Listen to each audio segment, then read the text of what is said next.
कन्हैया का 7वां जन्मदिन था। भगवान का 7वां जन्मदिन था। एक दिन पहले नंद बाबा ने यशोदा को बुलाया।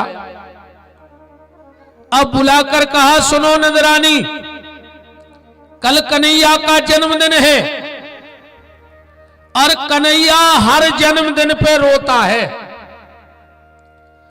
कल कुछ ऐसी व्यवस्था करो कि कन्हैया की आंख में आंसू न आवे। अब वो जिम्मेदारी तेरी है।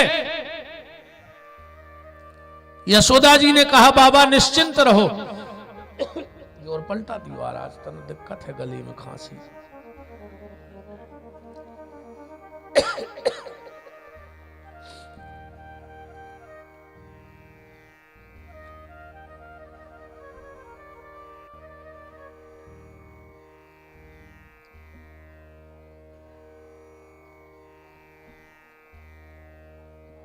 राम मैया यशोदा ने कहा, बाबा निश्चिंत रहो, मैं आपसे वादा करती हूं कल कन्हैया की आंख में आंसू नहीं आएगा। यशोदा जी ने 84 कोस के ग्वालों को न्योता भिजवाया। भंडारा होना है, बड़े बड़े ऋषि मुनि महात्मा आ रहे हैं। तैयारी होने लगी, भोजन बनने लगे, मेहमान आने लगे। और भगवान के जो मित्र थे उन्होंने सुबह बैठक करी। श्री दामा, मनसुखा, नंदा, भद्रा, मधुमंगल, श्री मंगल। श्री दामा ने कहा, क्यों, आज अपने कन्हैया का जन्मदिन है? बोले हां। बोले 84 कोस के ग्वाला बुलाए गए हैं पर अपने घर में न्योता नहीं आया। श्री दामा बोला कि तू तो है रे चटोरा, तो तू तो पंगत के लिए कह रहा होगा। श्री दामा ने आंखों में आंसू भर के कहा, रे मधुमंगल, मुझे भोजन का शौक नहीं है, मुझे भोजन की कोई भूख नहीं है। पर हमारी मां रात में बता रही थी कि मथुरा से कन्हैया कपड़े आए हैं बहुत सुंदर, मुकुट आया है, कल वो तैयार होगा, हमें उसे देखना भर है कि कैसी लगता है, हमें उसे सिर्फ देखना है, भोजन नहीं करना। तो श्री दामा ने कहा, अगर देख नहीं है तो एक काम करो, अरे दिन भर में एक आध बार तो वो आंगन में निकलेगा। बोले हां निकलेगा। तो जो बगल में पेड़ लगा है हम उस पे बैठ जाते हैं, उस पे से हम उसका दर्शन कर लेंगे। नंदा ने कहा, पर बुलाया क्यों नहीं? तो पूर्णमासी का जो बेटा है मधुमंगल, वो कहता है एक कारण से नहीं बुलाया होगा हम लोगों को। बोले क्या? आओ महाराज, ब्राज राम देवता, एक कारण से नहीं बुलाया होगा कि हम लोग हैं उसके गरीब मित्र, फटे कपड़े पहनने वाले, और आज सुना है कि बड़े बड़े ग्वाला आ रहे हैं तो उसको पहचान कराने में शर्म लगेगी। एक ने कहा कि मित्रता ऐसे थोड़ी टूटेगी, आज भली वो VIP बन जाए पर बछड़े चराने तो कल हमारे ही साथ आएगा। बस ये बात है कि ये देखना है कि वो कपड़ों में लगता कैसा है। तो बोले चलो पेड़ पे चढ़ जाएं। सब ग्वाल गए और पेड़ पर बैठ गए। अब सुबह से मेहमानों का आना जाना चालू है और ग्वाल वाल पूरे पेड़ पे बैठे हैं भूखे। पूरे ग्वाल बाल पेड़ पर भूखे बैठे हैं। भगवान बाहर निकले, बड़े सुंदर लग रहे हैं ठाकुर जी आज।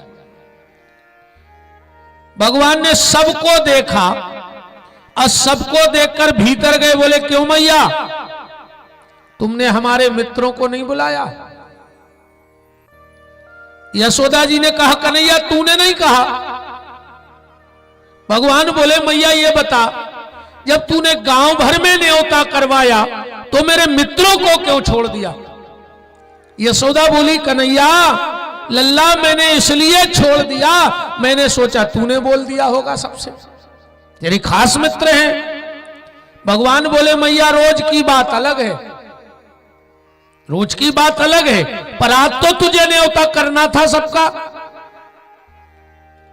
अब भगवान की डबुलियां भरे आई, आंखों में आंसू आ गए और भगवान दौड़ के आंगन में आए और बोले देख मैया मुझे तेरे इन बड़े बड़े लोगों से कुछ लेना देना नहीं है, ये तेरे मेहमान हैं, तू संभाल, मुझे किसी से बात नहीं करनी है, मुझे मेरे मित्रों से मिलना है। और भगवान उसी पेड़ की तरफ देखे और बोले ए कोयल जा मेरे मित्रों को बुला के ले आ। और जो इतना कहा तो भगवान को श्री रामा का पैर लटकते हुए दिख गया। दौड़कर भीतर गए, मैया का हाथ पकड़ के लाए, बोले देख रही मैया मैं इस पेड़ पे कोयल ढूंढ रहा था और उस पे तो मेरे पूरे कौवा बैठे हैं, आ जाओ। अब सारे बड़े बड़े ग्वाल बैठे हैं, देख रहे हैं, भगवान का प्रेम देखो, आ जाओ। और जो इतना कहा भगवान के मित्र ये भूल गए कि हम पेड़ पर बैठे, डाल पर खड़े हुए और दौड़ लगा दी। उन्होंने सोचा हम तो जमी नहीं है, आंगन में गिरे, किसी के पैर में चोट है, किसी के हाथ में चोट है, पर आज सारे ग्वाल देह भाव से ऊपर है, आज देह भाव से ऊपर है। कौन से भाव में? बोले भगवान के नेह के भाव में चले गए। और जब यह जीव भगवान के नेह भाव में चला जाता है तो देह भाव खत्म हो जाता है। इसका जीता जागता उदाहरण हमारे हजारों नागा साधु, न जिनको गर्मी लगे, न जिनको ठंड लगे, न जिनको भूख लगे, न जिनको प्यास लगे, कहां गए वो? बोले अब वो देह भाव में नहीं है, उनकी आत्मा तो परमात्मा में रमण कर रही है, शरीर तो खाली अब यहां पड़ा है, उनकी कोई चिंता नहीं उसको। भगवान के सारे मित्र सामने खड़े हैं, सब मित्र सामने खड़े। भगवान बोले क्यों तुम लोग आए, क्यों नहीं? श्री दामा बोला तुमने बुलाया क्यों नहीं? देखो प्रेम की लड़ाई देखो, तुमने बुलाया क्यों नहीं? भगवान बोले चलो लड़बो भिड़बो बाद में, तुम सबको पता है कि हमारा जन्मदिन है। श्री दामा बोलो हाँ। तो बोले अब जा बताओ तुम हमें ले आए कहा हो देवे? भाई जन्मदिन में तोहफा दिया जाता है, उपहार दिया जाता है, तुम क्या लाए हमारे लिए? श्री दामा ने नीचे को सिर करके कहा रे कन्हैया पूरी समाज में हमारा मजाक मत उड़ा, तू तो जानता है कि हम लोग तेरे ही घर की गैया चरा के परिवार पालते हैं, हमारे घर में तो कुछ है नहीं जो तुझे दे सके। भगवान बोले आज फालतू बातें बिल्कुल नहीं होंगी, आज हमें तोहफा चाहिए तुम लोगों से। देखो ये कितने कितने महंगे महंगे तोहफे लाए हैं हमें सब, हम क्या बताएंगे लोगों को कि हमारे मित्र क्या लाए? मैं कुछ नहीं जानता, मुझे मेरे जन्मदिन का तोहफा चाहिए। श्री रामा ने तो नीचे को गर्दन कर ली, आंखों में आंसू भरे हैं। कन्हैया इससे अच्छा तो तू हमें बुलाता ही नहीं, कम से कम आज हम लोगों का गरीबी का मजाक तो ना होता, तूने क्यों बुलाया? इतने में श्री रामा ने नीचे को गर्दन की, मन सुखा दौड़ के भगा, मेहमान हंसने लगे। 5 मिनट बाद मन सुखा लौट के आया और एक चुट्टी में गैया का गोबर लिए था, लाकर कृष्ण को तिलक लगा दिया। ले कृष्ण मेरी तरफ से तेरे जन्मदिन का तोहफा है तेरे लिए। श्री दामा मनसुखा ने गैया के गोबर का तिलक लगाया। श्री दामा की कमर में एक मोर का पंख लगा था, उसने निकाला और कन्हैया के जूते में लगा दिया। ले कन्हैया, मेरी तरफ से तुझे ये जन्मदिन का तोहफा है। भगवान भीतर गए, मैया का हाथ पकड़ लाए, बोले मैया देखा तूने एक से एक विद्वान ब्राह्मण बुलाए मुझे आशीर्वाद देने के लिए, पर तेरे ये पंडित किसी काम के नहीं। अरे इनको ये पता नहीं है कि कृष्ण का कितना भी श्रृंगार हो जाए, पर जब तक कृष्ण के माथे पर गैया के गोबर का तिलक ना लग जाए, कृष्ण पूर्ण नहीं होता है। देखो मेरे मित्र को, और मैया इसको तो देखो पगला को, इसने मोर पक्ष मेरे सिर पे लगा के मुझे ही अपने पक्ष का बना लिया। मोर पक्ष लगा के मुझे खरीद लिया। भगवान नंद बाबा समझ गए कि अब कन्हैया रोएगा, बहुत रोएगा। यशोदा के पास गए, बोले देख यशोदा, मैंने तुझे पहले ही डांटा था।